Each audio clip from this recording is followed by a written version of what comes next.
À tous et bienvenue dans la maison du Seigneur. Nous allons prier. Seigneur, nous faisons silence devant toi, car nous savons que le moment est venu pour nous d'écouter ta parole. Cette parole, elle a été scellée et tu sais ce que tu as à nous dire, nous, ton peuple. Nous voulons nous soumettre nos pensées, nous voulons nous abaisser devant ta parole, avec humilité et la recevoir sur les conseils que tu as à nous donner. Car nous savons que sans toi, nous ne sommes rien. Sans toi, nous ne pouvons rien faire. C'est toi qui es la source de tout ce que nous sommes et de tout ce que nous devenons. Merci pour ta grâce et pour cette convocation. Nous savons que ce n'est pas l'œuvre d'un être humain, mais cela vient de ta présence, cela vient de ta directive et du plan que tu as pour chacun de nous. Nous voulons t'honorer ce soir. Nous voulons te glorifier. Nous voulons te magnifier ce soir et apprécier ta grandeur. Que ta parole coule dans nos vies, dans notre être entier comme une source d'eau vive. Et que, Seigneur, nos yeux s'ouvrent sur les réalités du monde spirituel, afin que nous puissions marcher de manière triomphante, digne des fils de ton royaume. Et c'est sur l'autorité de ta parole, Seigneur, que je veux boucler cette salle et soumettre tout esprit ici à la seigneurie de ton esprit. Que tout esprit contraire et étranger soit neutralisé au nom de Jésus-Christ de Nazareth. Et je déclare que cette session appartient à l'Éternel des armées, qui règne en maître et en puissance et en autorité sur tout ce que nous faisons ce soir. Que toute la gloire te revienne au nom de Jésus-Christ. Amen.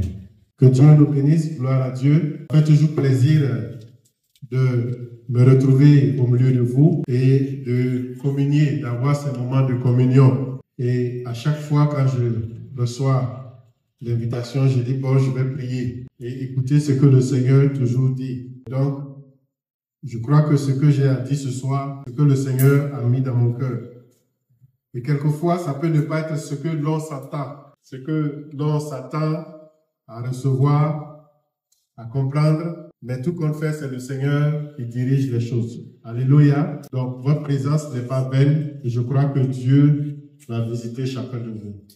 Merci pour l'organisation, merci pour le pasteur de l'église et pour son conseil. J'ai vu qu'on avait préparé un PowerPoint seulement, c'est que je ne m'étais pas préparé avec ça. Sinon, je serais venu faire une présentation. Peut-être demain, je pourrais faire une présentation. Bien, notre sujet va se situer dans le cadre de votre thème de l'année. Et le thème de l'année, c'est « Lèvons-nous et bâtissons », n'est-ce pas? C'est bien ça. À partir du livre de Néhémie. Néhémie, chapitre 2. Et nous connaissons déjà l'histoire de ce qui s'est passé. Demain, je vais revenir en détail sur cette histoire. Parce qu'en réalité, ce n'est pas Néhémie qui est le caractère principal dans cette affaire de bâtir. Le caractère principal, le personnage principal et le plus important dans se lever et bâtir, c'est Zorobabel. C'est Zorobabel, c'est lui qui a commencé. Et lui, il a rebâti le temple. Néhémie est venu bâtir la muraille. Demain, je vais parler de cela. Et qu'est-ce qui s'est passé? Pourquoi c'est arrivé ainsi? Mais ce soir, nous allons parler également de lèvons-nous et bâtissons. La même expression qui a été utilisée dans la Bible. Ce n'est pas la première fois. Il y a déjà eu cette expression qui a été utilisée, que le Seigneur voudrait nous faire voir et nous faire comprendre que bâtir rentre dans un domaine spirituel. Tout ce que nous faisons sur la terre est le reflet des choses spirituelles. Tout ce que nous faisons, tout acte que nous posons, tout a toujours une résonance spirituelle. Et ça, c'est important. C'est vraiment important. Parce que c'est un acte d'adoration. C'est un acte d'adoration. Mais qui est adoré? C'est ça la question. Adoré, et qui est au centre de cette entreprise-là lorsqu'il s'agit de la maison, n'est-ce pas? Lèvons-nous et bâtissons. Qu'est-ce que nous allons bâtir? Nous allons bâtir un temple, nous allons bâtir la muraille, etc. Mais qu'est-ce que cela veut dire spirituellement pour nous qui sommes engagés dans notre marche avec le Seigneur? Et je voudrais vous amener dans une autre histoire. Dans une autre histoire où il est question de se lever et de bâtir.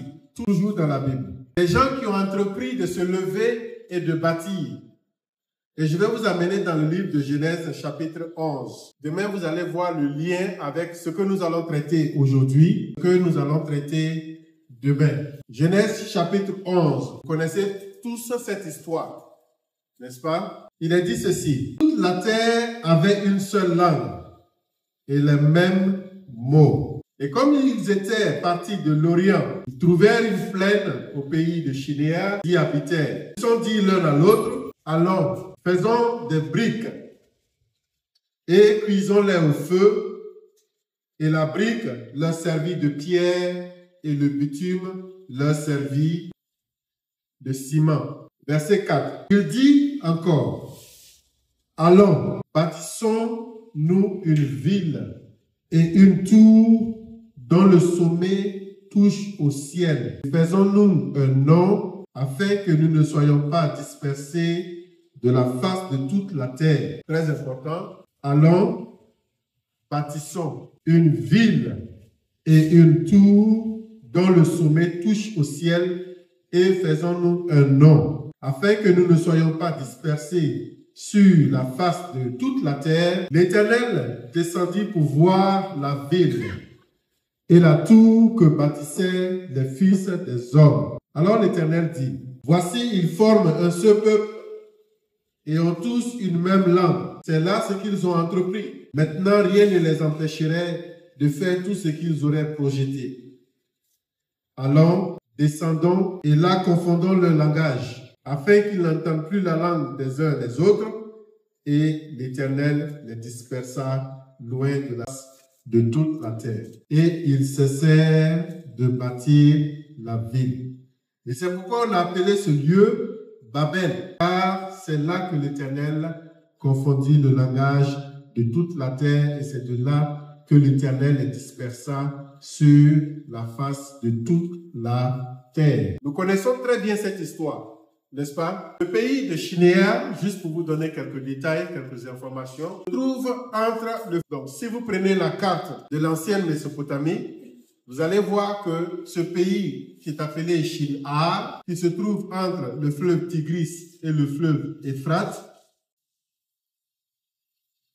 se trouve, c'est le même pays qui est Ur-Chaldée. C'est le même pays, c'est ce même lieu-là qui fut aussi appelé Babylone. Vous me suivez? Ce même lieu-là qui fut appelé Babylone. Plus tard, aux alentours de ce lieu, étaient Perse et Mèdes. Lorsque vous prenez l'histoire de Néhémie que nous avons vu, chapitre 2, ils étaient en captivité où?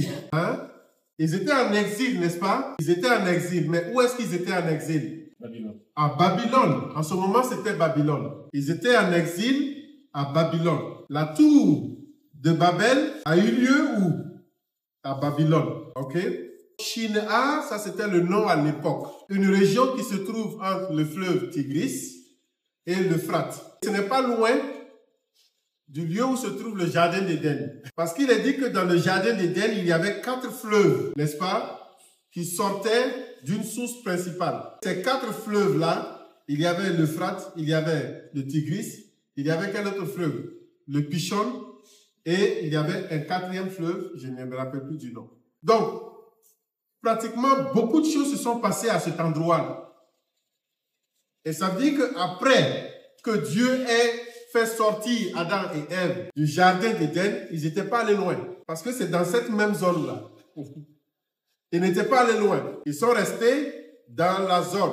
Et comme ils ont commencé à se multiplier, cette histoire s'est passée juste avant l'histoire de Noé. Non. Après l'histoire de Noé. Pendant la vie de Noé, il y a eu des choses qui se sont passées. Il y avait les fils de Dieu qui sont descendus coucher avec les filles des hommes, n'est-ce pas? Et cela a donné naissance à ce qu'on appelait les Anakites, ou les sont des géants. Les Anakim seraient, maintenant ça c'est, je rentre dans un domaine qui est assez étrange, mais je ne vais pas développer là-bas, qui a donné référence à ce qu'on appelle Anunnaki. Vous avez certainement entendu parler de cette civilisation appelée les Anunnaki et bien d'autres choses. Mais ces fils de l'homme-là, qui sont descendus et qui ont couché avec les filles des hommes, qu'on appelle aujourd'hui les Néphilim, sont une catégorie d'anges déchus, sont revenus sur la terre. Sont revenus sur la terre. Ils sont descendus. Ils étaient là, ils sont partis, ils sont revenus. Donc, dans cette époque où nous vivons, ils vont commencer à agir et à se manifester. Je balaie cela. Revenons à notre tour de Babel. Donc, le lieu, c'est Shinéa. Il a eu une description que ces personnes-là avaient une même parole, n'est-ce pas? Une seule langue. Et quelle était cette langue-là? C'était les pictogrammes, les écritures pictogrammes. Peut-être demain, je peux vous montrer un peu le genre d'écriture qu'ils avaient et le genre de langue qu'ils avaient. Mais ils étaient en communauté. Il y a eu des choses qui se sont passées avant. Vous avez aussi entendu parler de Nimrod, n'est-ce pas? Nimrod, c'est l'ancêtre fondateur ou c'est le fondateur de la magie noire. Et Nimrod a régné dans cette partie. C'est vrai que sa forteresse se trouve actuellement en Israël, là où il avait bâti sa forteresse, mais son influence s'étendait jusque dans cette région de Shinéa. C'est de là-bas que Abraham a quitté avec son père, il est venu à Haran. Dieu a appelé Abraham, suivez-moi très bien, Dieu a appelé Abraham lorsqu'il était Our et en Chaldée, pas à Haran. Il vient de Our et de la Chaldée, où le père d'Abraham a déménagé avec toute sa famille pour entamer un voyage qui devait les conduire jusqu'à Canaan. C'est un voyage d'environ 1000 km. Sur la route, ils sont arrivés à Haran. Le père d'Abraham est décédé. C'est toujours dans le chapitre 11. L'histoire d'Abraham commence dans le chapitre 11, le verset 35. Et quand le père d'Abraham est décédé à Haran, le frère d'Abraham aussi est décédé. Haran se trouve en Turquie. Et c'est de là-bas que Abraham s'est détaché de sa famille. Il a décidé de continuer le voyage jusqu'à Canaan. Mais son origine, c'est où? C'était en Chaldée, qui était Our, qui était Babylone, qui était Shinar, qui était Akkadien, qui était Sumérien. Tous ces grands empires-là ont commencé dans cette région-là. Les grands empires qui ont régné dans l'ancienne Mésopotamie venaient de cette région. À commencer par les Sumériens. Et donc, voilà un peuple qui se retrouve et qui ont décidé de construire quoi? Deux choses. On a l'impression que c'est une chose qu'ils ont construite. Non. Ils ont décidé de construire une ville et une tour. Mais de vous à moi, est-ce que c'est mauvais de construire une ville? Donc, pourquoi Dieu va se fâcher? Pourquoi Dieu va exprimer son mécontentement? Parce que ces gens-là sont en train de faire quoi? De construire une ville. Ils ont dit qu'ils vont construire une ville et une tour. Le vrai problème ici, ce n'est pas une affaire de langue. C'est beaucoup plus profond que cela. Ce n'est pas parce qu'ils parlaient une seule langue, non. L'affaire de langue est venue plus tard. Quand vous lisez le texte, vous voyez que le texte a été édité. Le texte a été édité. Mais ce n'est pas une affaire de langue. Il y avait un sérieux problème. Ce n'est pas le fait de se faire un don qui était un problème, non. Ce n'est pas le fait de construire la ville qui était un problème. Au contraire, c'était une bénédiction. Le gros problème, c'était la tour. C'était la tour qui était le problème. Donc, quel est le problème avec une tour? N'est-ce pas? Quel est le problème? Je vais vous expliquer le problème. La tour était une maison d'habitation dédiée au dieu Anna.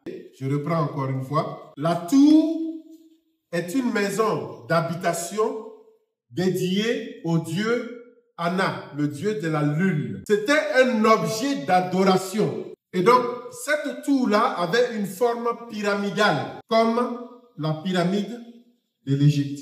Une forme pyramidale, et au-dessus de la tour, c'est au-dessus de la tour que les rituels se faisaient pendant les pleines lunes et également pendant certaines périodes pour communier avec la lune et pour communier avec le soleil, le dieu soleil. Donc, il y avait un dieu qui était principalement adorés avec la construction de ces ziggourats-là. On les appelait ziggourats, ce n'est pas réellement des tours. Donc, le dieu Nana, c'est plutôt Nana, c'est pas Anna, c'est Nana.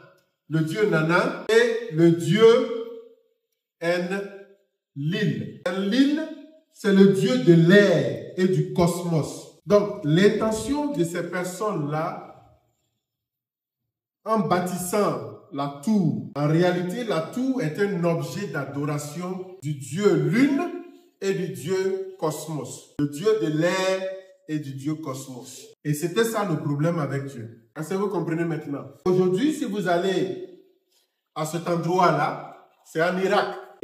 L'emplacement de ce lieu, c'est l'actuel Irak.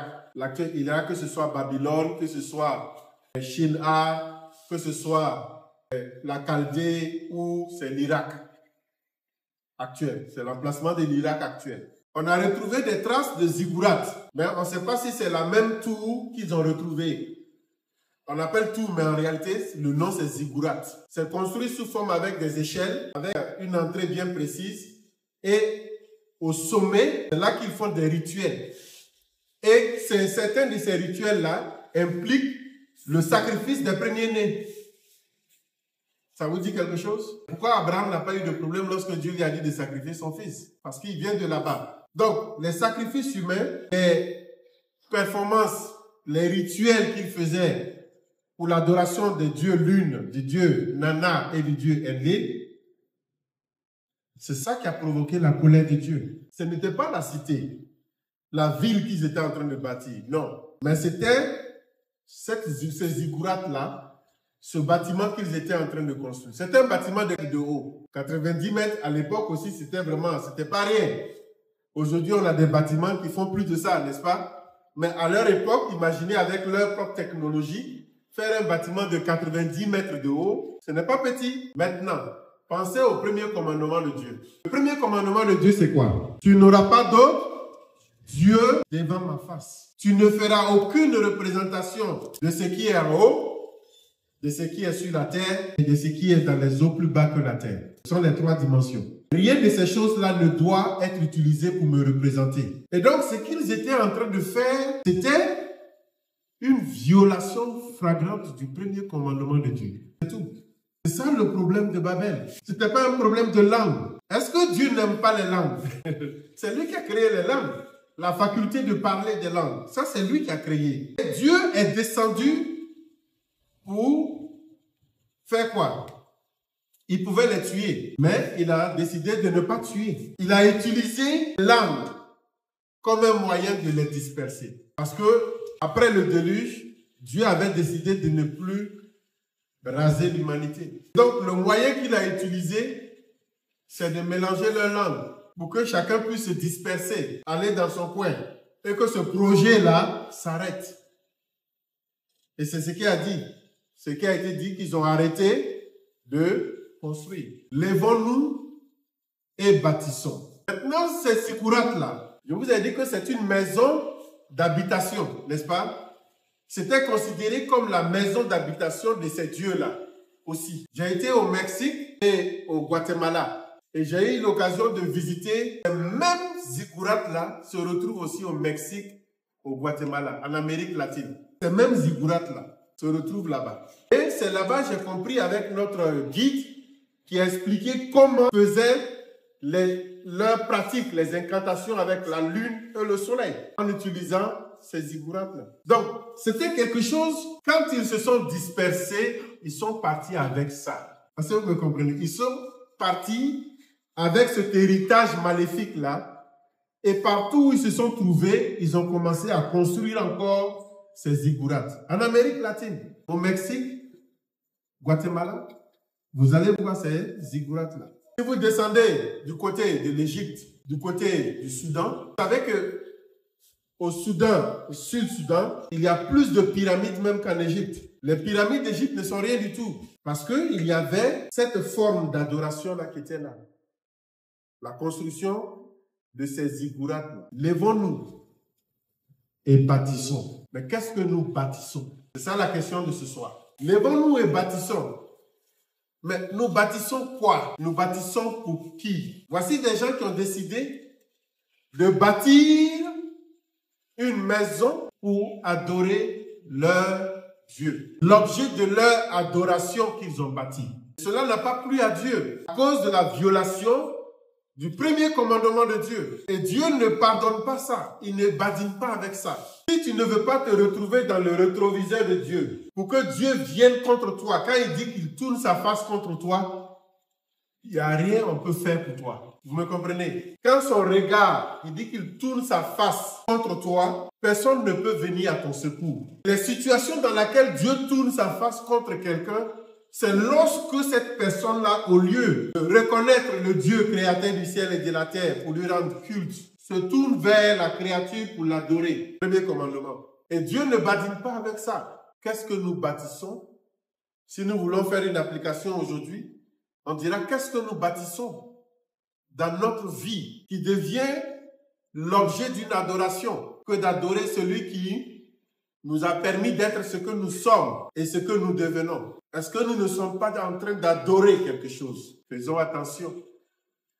Que le Seigneur nous aide. Quelquefois, on peut ne même pas être conscient que nous sommes en train d'adorer quelque chose d'autre que Dieu lui-même. Que le Seigneur sauve nos cœurs et nous dise qu'est-ce que nous sommes en train de bâtir. Parce que lui, il voit, il descend pour voir. Dieu visite la terre. Dieu visite la terre, il descend. Et quand on dit qu'il descend pour voir, c'est pas qu'il va s'arrêter quelque part là-bas, puis comme dans un avion, et puis il regarde. Non, il descend. Il descend en forme humaine. La création d'Adam et Ève. Lisez très attentivement. Et vous allez voir que Dieu visitait. Il visitait Adam. Il visitait Ève chaque jour. Et comment il les visitait? Quand ils ont péché, que Dieu est venu, et puis ils ont entendu, ils ont fui. Non. C'est parce que Dieu avait l'habitude de venir. Ils ont entendu une voix qui marchait dans le jardin. Est-ce qu'une voix marche? C'est écrit dans votre Bible, n'est-ce pas? Que j'ai entendu ta voix qui marchait dans le... C'est quelle voix qui marche? Si ce n'est pas une personne. Dieu descendait pour les rendre visite en forme humaine. La manifestation visible de Dieu, c'est qui? Hein? C'est Jésus. Mais quand il les visitait à l'époque, il ne s'appelait pas Jésus. Il s'appelait la voix qui marche dans le désert et dans le jardin. Il a pris plusieurs formes dans le temps. C'est pourquoi il dit avant même qu'Abraham ne soit, je fus. Les gens lui ont demandé, mais tu penses que tu es plus grand qu'Abraham? Il dit, mais bien sûr. La parole de l'Éternel s'est adressée à Jonas.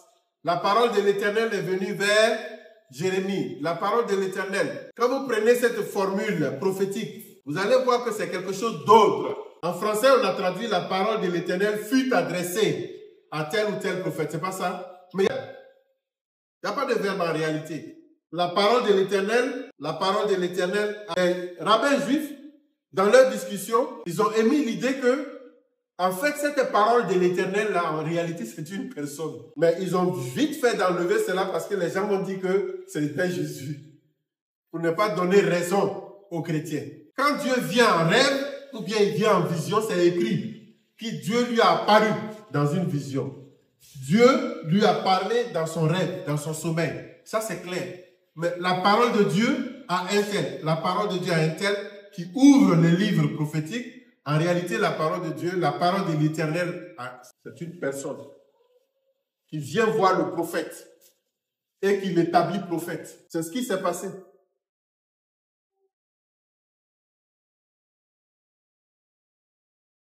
C'est fini pour ce soir. Je sais qu'on veut continuer, mais il ne m'a pas dit de continuer. Voilà. Il m'a dit de m'arrêter là. Que c'est suffisant pour aujourd'hui. Demain, nous allons revenir sur notre texte, Néhémie, pour voir les enjeux et qu'est-ce que Dieu nous dit. Lèvons-nous et bâtissons. Donc, vous pouvez voir déjà le lien entre lèvons-nous et bâtissons à Shila et lèvons-nous et bâtissons à Babylone avec Néhémie.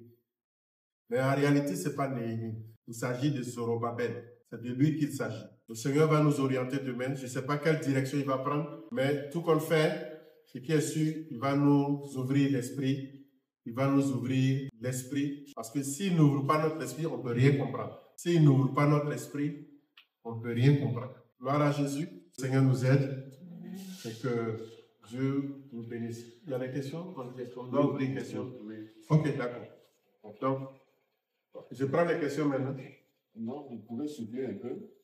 C'est pas la dernière question. Ce qu'est devenu la tour de Babel. La cité a été, l'entreprise a été interrompue. Donc, qu'est-ce que cette tour-là est devenue? Personne ne sait. Personne ne sait, mais ce qui est sûr, il y a eu des ziggourats qui ont été découverts dans la région. Maintenant, est-ce que, pointer du doigt, quel est le ziggurat qui est en fait cette tour-là? Parce que les gens pensent que quand on dit la tour, ça doit être sous forme ronde, mais c'est des ziggourats en fait. Mais il y a eu des découvertes à Our, spécialement à Our, où ils ont trouvé effectivement des ziggourats, certains qui étaient inachevés d'ailleurs, mais on ne sait pas, on ne peut pas dire avec exactitude si c'était cette tour-là. Sinon, il y a eu des fouilles archéologiques dans la région. Maintenant, est-ce que le lieu de Babel serait l'origine du mal? Je pense qu'il y a même eu des films qui ont parlé un peu de ce genre de choses-là, qui est un peu comme, qui ont utilisé ça comme un film. Mais ce que je peux dire, que dans cette région, je ne sais pas si vous avez entendu parler des portails. Vous avez entendu parler des portails? Je vais expliquer les questions de portails. Les portails, c'est un peu ce que, l'expérience que Jacob a eue. Lorsqu'il est allé dormir, il a vu une échelle, n'est-ce pas, dans son sommeil, et il y avait des anges qui montaient et qui descendaient. Donc, il existe des portails célestes, des endroits bien précis, où il y a une sorte de trafic avec les êtres spirituels. C'est-à-dire que si des démons ou des esprits ou des extraterrestres descendent, ils ont des endroits bien précis où ils descendent. Et on appelle cela des portails. Donc, ça peut être... Mais quand vous allez, c'est comme un aspirateur, vous rentrez. Vous vous retrouvez immédiatement dans un autre monde. C'est des ouvertures en fait, c'est des portes. Et d'aucuns pensent que il y a une concentration de portes, de portails dans cette région-là à cause de ce que c'était le lieu où il y avait un trafic assez important entre le ciel et la terre, entre les êtres célestes et les humains. Vous vous rappelez un peu?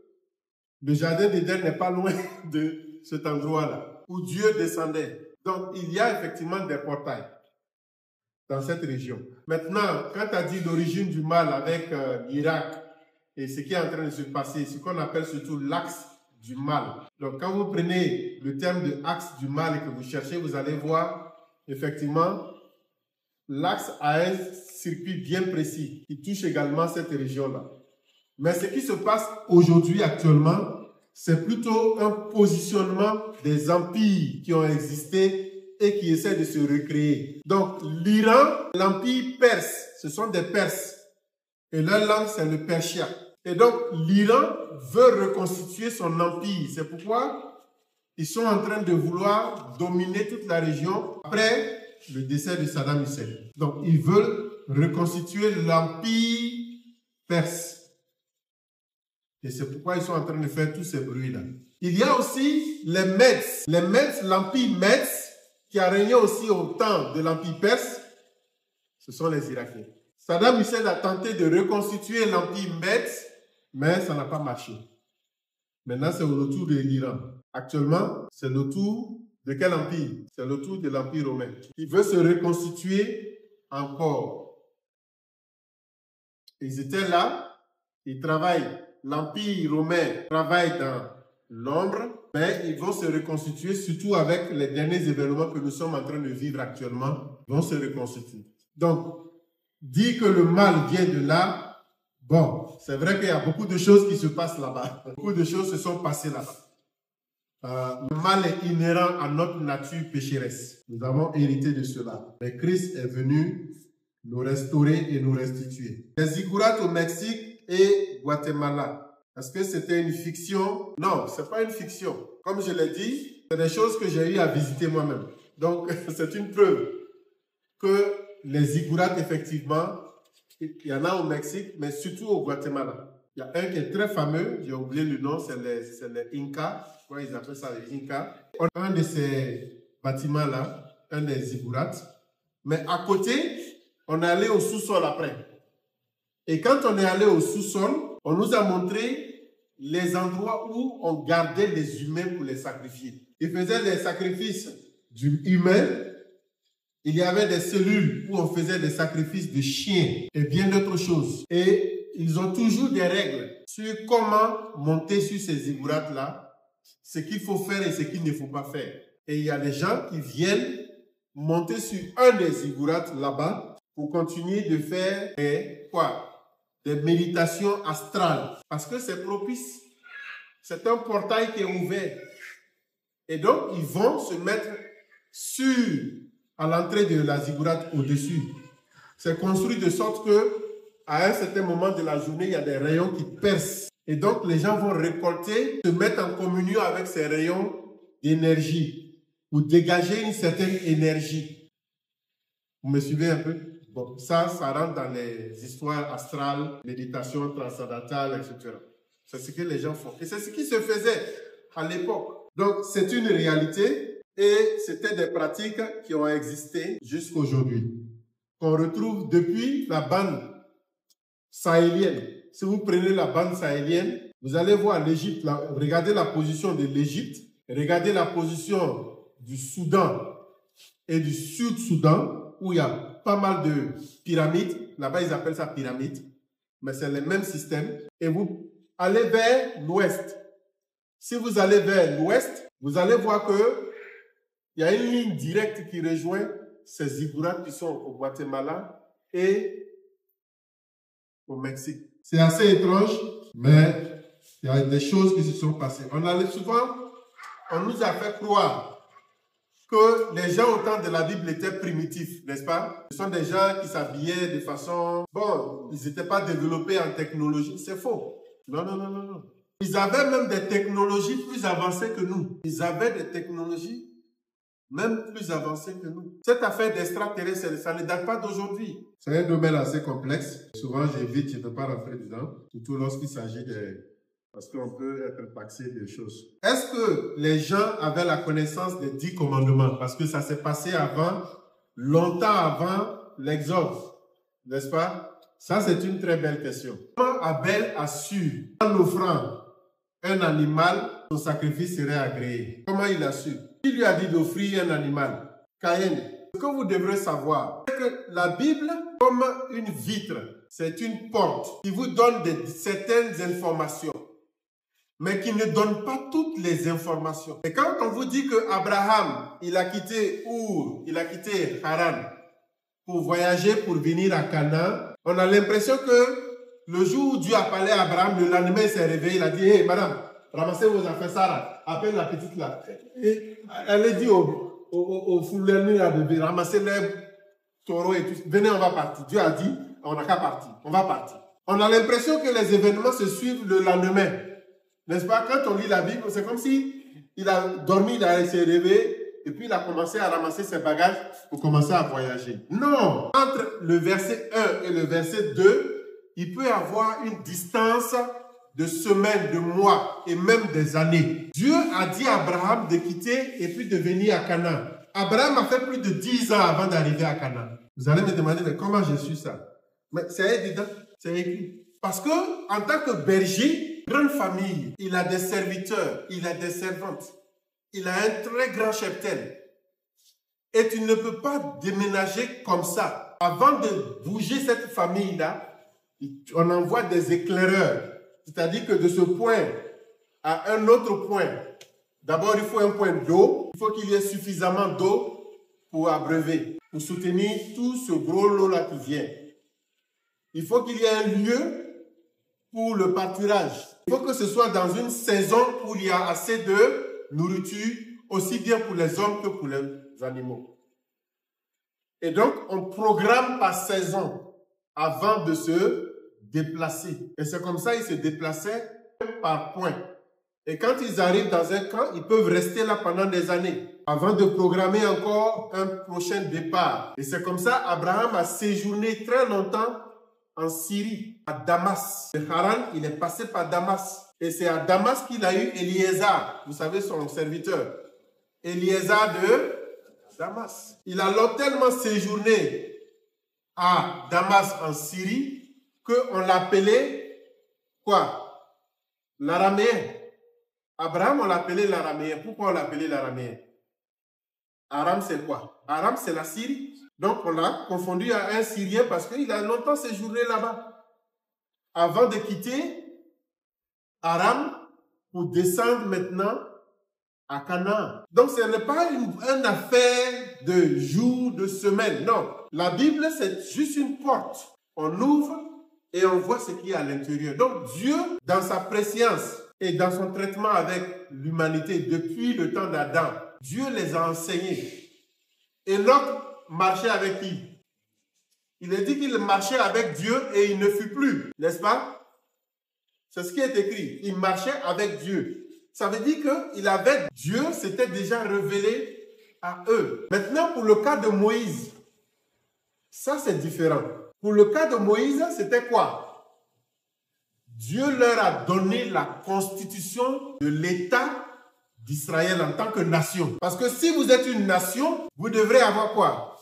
Une constitution, vous devez avoir un territoire. 12 tribus ont été formées en Égypte. C'est pas ça? Jacob avec ses 12 enfants, c'était les 12 tribus. Donc la nation avait commencé, avait pris corps. Ils sont restés en Égypte. Et en Égypte, ils se géraient en tant que famille tribale. Il n'y avait pas de chef. C'est il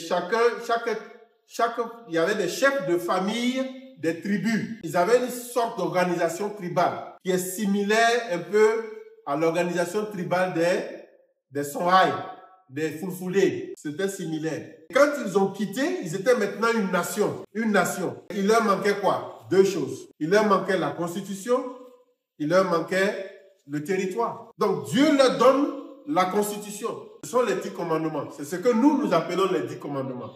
C'est ça la constitution que Dieu leur a donnée. Et vous marchez en fonction de ça pour gérer la société. Parce qu'il faut des règles pour gérer la société. Et ils ont vécu dans le désert avec cette constitution-là jusqu'à ce qu'ils arrivent aux portes de Canaan. Et quand ils sont rentrés, il fallait maintenant conquérir le territoire et puis s'installer. Donc, voici un peu la question des 10 commandements et Dieu qui s'est révélé bien avant. Bon, je ne sais pas s'il faut parler de ça, mais je vais quand même parler de ça. Ça va attirer votre curiosité et puis vous allez aller chercher. Enoch, j'ai mentionné tout à l'heure Enoch. Enoch, il est dit qu'il a marché, il avait 365 ans et il a disparu. On n'a jamais vu, il n'a jamais été dit que Enoch est mort. On dit qu'il a été pris.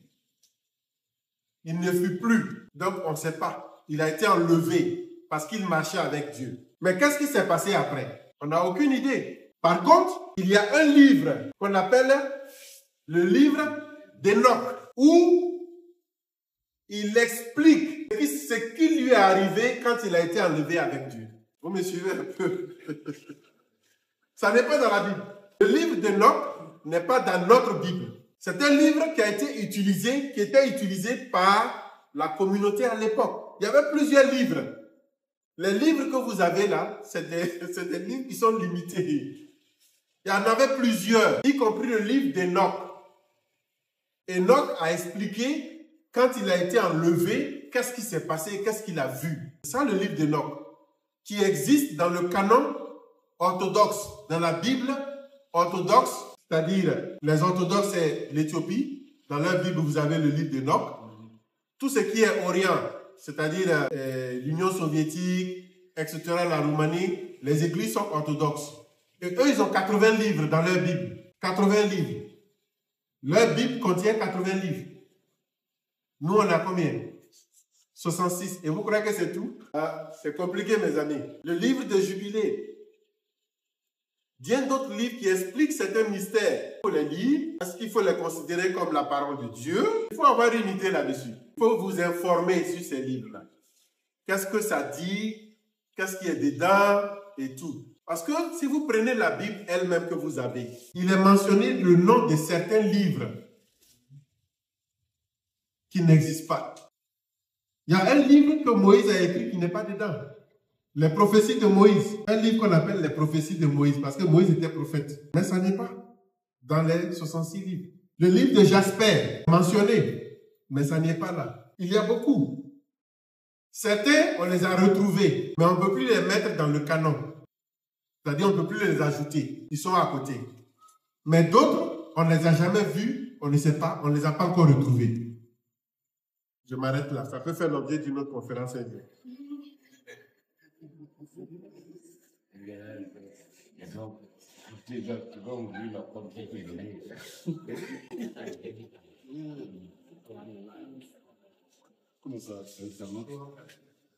Voilà. Passe et vivre. Ça, c'est le principe de Dieu lui-même. Mais il se révèle. Il se révèle de sorte qu'on peut voir sa face dans ses manifestations. Le voir lui-même, c'est impossible. Il se manifeste, mais le voir lui-même, Enoch dont on parle, je vais revenir sur Enoch tout à l'heure, tous ces prophètes ont eu l'expérience de se retrouver devant le trône de Dieu, comme j'avais expliqué ici une fois. Ils ont vu le trône de Dieu, mais ils n'ont pas pu voir celui qui était assis sur le trône. Dans sa présence, on sent qu'il y a quelqu'un qui est là, mais on ne le voit pas. La seule personne qu'on peut voir, c'est le Fils de l'homme, qui est arrêté, qui est à côté. Et ce Fils de l'homme-là, son visage change. Tantôt il a le visage d'un lion, tantôt il a le visage d'un agneau. Il y a des bizarreries au ciel là-bas. Des bizarreries. Les 4 êtres vivants, si vous les regardez, vous allez fuir. Ça n'a rien à voir avec les anges dont on parle qui ont des ailes. Ça, c'est des manœuvres. Mais les êtres qui sont au ciel sont étranges. Ils ont des yeux partout. Vous pouvez voir 2 cerceaux qui sont incrustés avec un œil au milieu. Et sur le cerceau, il y a des yeux tout autour. Et ça bouge. Ça se déplace comme ça. Mais il a dit que nul ne peut voir ma face et vivre. Moïse a voulu le voir. Mais il a juste fait passer sa gloire. Mais lui-même, ce qu'il dit, il le réalise. La terre est trop petite pour lui. La terre est trop petite. Par rapport à l'univers, quand vous regardez l'univers, la galaxie, la terre est... Mais il permet que Jésus, qui est la manifestation visible, se manifeste. Donc celui qui visitait Adam dans le jardin, c'était Jésus. Mais on ne l'appelait pas Jésus. On l'appelait Jésus quand il est né d'une femme et qu'il est venu maintenant pour établir officiellement la relation entre l'homme et Dieu. On l'appelait Jésus. Mais au ciel, il n'est pas Jésus. Il ne s'appelle pas Jésus. Maya, les ziggourats et les temples en Chine. C'est une extension de ce qui s'est passé. Une extension de ce qui s'est passé à la tour de Babel. C'est ça, j'ai dit, quand vous prenez, moi j'ai donné la direction de l'ouest. L'axe qui va depuis l'Irak jusqu'à de ce côté en Amérique latine. Mais si vous allez côté est, vous allez déboucher aussi, c'est la même chose. Et c'est le même principe. C'est le même type d'adoration, mais qui ont pris plusieurs formes. Les Mayas, je n'ai pas trop d'informations, mais je sais également que ils ont tellement développé cet aspect de l'astrologie et tout ça, qu'ils sont capables de prédire certaines choses. Ils peuvent voir dans le futur. Et c'est la même chose que ce qui s'est passé avec les Chinois. Souvent, on dit que la civilisation chinoise est vieille de plus de 6000 ans, n'est-ce pas? Mais les Chinois étaient informés de la naissance de Jésus. Dans leur documentation, dans les archives, ils ont parlé de l'astre, de l'étoile que Dieu allait envoyer. Et quand la naissance de Jésus a eu lieu, ils savaient déjà. Et ça, c'était depuis la Chine. Maintenant, si vous allez toujours à l'ouest, les Amérindiens, prenez les Amérindiens, les premiers habitants de l'Amérique. Les Amérindiens, ce n'étaient pas les seuls. Il y a les Amérindiens, et puis il y avait des Noirs qui étaient là-bas. Les Noirs étaient les premiers habitants de l'Amérique. N'écoutez pas les histoires qu'on vous raconte comme ça, là. Que Christophe Colomb a découvert l'Amérique. Puis il est venu en retard. Les Noirs étaient déjà là-bas. Les Amérindiens, par exemple, dans leur pratique de l'adoration du Dieu Soleil, vous savez que eux, c'est Dieu Soleil, la Lune, l'harmonie avec la nature et tout ça. Ils ont certaines pratiques qui ressemblent à certaines pratiques lévitiques. Et ils ont la connaissance de ce Dieu-là, qui est transcendantal, qui est au-dessus de tout. Et donc, ils ont un nom qu'ils utilisent. Et ils disent que c'est ce Dieu-là. C'est assez étrange. Il y a un d'entre eux qui a rendu son témoignage. Parce qu'il s'était révolté contre Dieu à cause de ce que les Américains ont fait de leurs parents, puisqu'on a voulu les exterminer. Et donc, lui s'est rebellé contre Dieu et il s'est rebellé aussi contre la religion. Mais dans sa quête de reconstituer, de se reconnecter avec ses ancêtres ou ses aïeux, etc., il a rencontré Jésus. Et Jésus lui a dit que j'étais dans votre culture. Et c'est comme ça qu'il est revenu au Seigneur, voulant retourner à sa source. Il a été conduit au Seigneur. Je ne sais pas si vous me comprenez un peu. Bon, on rentre dans un domaine assez mystique, assez spirituel, un domaine pour lequel vous devrez savoir. Pourquoi? Pas que vous devez pratiquer, non. Mais vous devrez au moins avoir une connaissance de ces choses-là pour pouvoir discerner. Parce que avant tout, nous sommes des êtres spirituels. N'oubliez pas ça. Nous sommes des êtres spirituels. L'enveloppe que vous voyez là, c'est pas ça qui nous définit. C'est pas ce que nous sommes en réalité. L'enveloppe qui est là, c'est pas nous. Nous sommes des êtres spirituels qui venons tout droit du trône. Et on est venu pour accomplir une mission. Et après la mission, tu repars. Et c'est pourquoi l'apôtre Paul, il insistait. Marchez par l'esprit et vous n'accomplirez pas les désirs de la chair. Vivez par l'esprit. Pourquoi? Parce que vous êtes esprit. C'est de là que tout commence. Donc c'est bon de comprendre ces choses. Il y a des choses qui ont été teintées. Des choses qui ont été teintées de sorte que quand tu es chrétien, que tu touches à ça, ça devient un problème. Bon, pour ceux qui sont un peu avancés, vous allez comprendre ce que je suis en train de dire. Je ne vais pas rentrer dans ces détails-là. Mais notre spiritualité en Christ, quand Jésus dit, tout pouvoir m'a été donné dans le ciel et sur la terre, allez et exercer ce pouvoir-là, comprenez que tout pouvoir, c'est quoi? Tout pouvoir dans le ciel et sur la terre. Qu'est-ce que ça veut dire? Tout pouvoir m'a été donné. Lui, il te donne le pouvoir. Je vous ai donné le pouvoir. Ce même pouvoir qui lui a été donné, il t'a donné ce pouvoir. Dans le ciel et sur la terre. Mes amis, est-ce que vous savez? C'est comme on vous donne une bombe. C'est ce que tu tiens dans la main. C'est ça. Le pouvoir que nous avons, qui nous a été donné, cette autorité qui nous a été donnée, même le monde des ténèbres tremble. Et Satan travaille à ce que nous restons dans l'ignorance. Satan sait que tu peux le convoquer à la justice de Dieu, à la cour pénale spirituelle. Il va te laisser tranquille. Parce que c'est comme ça qu'on règle les affaires spirituelles. Hein?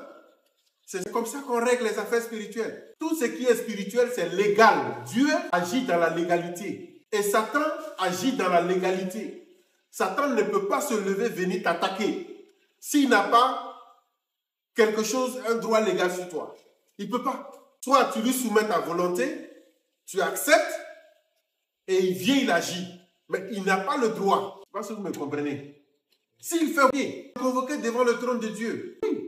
Et convoquez-le. Convoquez Satan. Et le jour où vous allez devant le trône, vous appelez, on avait fait ça ensemble ici, n'est-ce pas? On a prié pour une sœur ici. On a juste fait l'expérience. Je dis, bon, on va aller devant le trône. On va convoquer le démon qui est en train de te fatiguer là. On va les convoquer là-bas. Et on est allé devant le trône pour plaider notre cas. Dit, voici notre situation. Moi, je convoque les démons. Satan a son groupe, les anges, l'assemblée des saints. Et je convoque l'avocat principal. Et je présente mon cas devant Dieu. Dieu permettra qu'on parle de ça un jour. Comment fonctionner selon la justice de Dieu? Parce que quand on dit justice de Dieu, souvent on a l'impression que, non, dans la justice de Dieu, c'est vrai, Dieu nous dit que nous devons être justes, mais il y a la justice de Dieu. Et il faut comprendre le mode opératoire de la justice de Dieu pour pouvoir vivre tranquillement. Et montrer à Satan que tu sais aussi. Ce qu'il fait là, toi aussi tu sais. Tu vas le convoquer. Il va payer avec dommages et intérêts. Il doit payer avec dommages et intérêts. Bon, je vais sinon on rentre dans un autre. Les apocryphes. Je vais terminer sur ça. Le mot apocryphe, ça veut dire quoi? Apocryphe, ça veut dire ce qui est caché. Ok? C'est le terme qui a été utilisé. Dans apocryphe, vous avez apocalypse. Et apocalypse veut dire révélation. Ce qui est révélé. Donc, quand les livres ont été écrits à l'époque, il n'y avait pas un seul livre, il y avait plusieurs livres. Et puis après, ils ont canonisé les livres. Ça veut dire, ils ont choisi un certain nombre de livres qui allaient constituer la Bible. Ça, on appelle le canon. Maintenant, il y a plusieurs autres livres qui n'ont pas été mis dans le canon. Que ce soit le Nouveau Testament, l'Ancien Testament, ils ont sélectionné. Maintenant, ces livres qui n'ont pas été mis dans le canon, c'est eux qu'on appelle les apocryphes. Tout simplement, ce n'est pas des livres mystérieux, c'est des livres qui étaient utilisés par l'Assemblée des saints à l'époque, que d'autres utilisent. Donc, les catholiques ont utilisé ce qu'on appelle les deutérocanoniques, n'est-ce pas? Ce sont aussi les apocryphes, mais eux, ils préfèrent utiliser deutéro. Au lieu de dire apocryphe, ils disent deutérocanonique. Parce que la première Bible, des 66 livres, ils appellent ça le proto-canon. Ça, c'est le proto-canon. Et puis, vous avez le deuxième canon, qui est les deutérocanoniques, les 7 livres qu'ils ont ajoutés. Maccabée, 1 Maccabée, 2 Maccabée, Tobit, Judith, etc. Ça, c'est comme ça les catholiques ont. Maintenant, quand vous prenez les orthodoxes, eux, ils ont ajouté les apocryphes. Les autres livres, ça fait 80. Mais tout ça, c'est Bible. Chacun considère que c'est sa Bible, c'est la parole de Dieu, n'est-ce pas?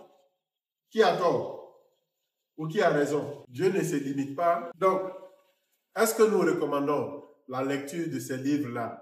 Le livre de Enoch. Il y a eu beaucoup de choses qui ont été dites sur ce livre-là. C'est un livre mystique. Il y a trop de mysticisme dedans, etc. En réalité, c'est un livre prophétique. C'est un livre prophétique. Quand vous prenez le livre de l'Apocalypse, hein? Vous prenez le livre de Jubilé, vous prenez le livre d'Ésaïe, le livre d'Ézéchiel, Daniel, vous mettez ensemble ces livres-là, c'est un seul livre. C'est un seul livre.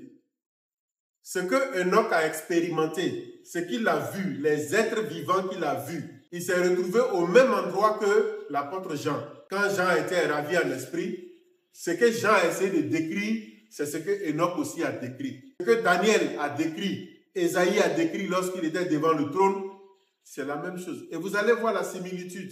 Chacun a raconté la même expérience qu'ils ont vécue. Donc, en cela, Enoch n'est pas aussi étrange que ça. Voilà. C'est un livre prophétique. Voilà. Et ça explique beaucoup de choses. Beaucoup de choses. Ça éclaire beaucoup. Il y a d'autres livres encore qui éclairent un certain nombre de choses, surtout ce qui s'est passé dans le jardin d'Éden.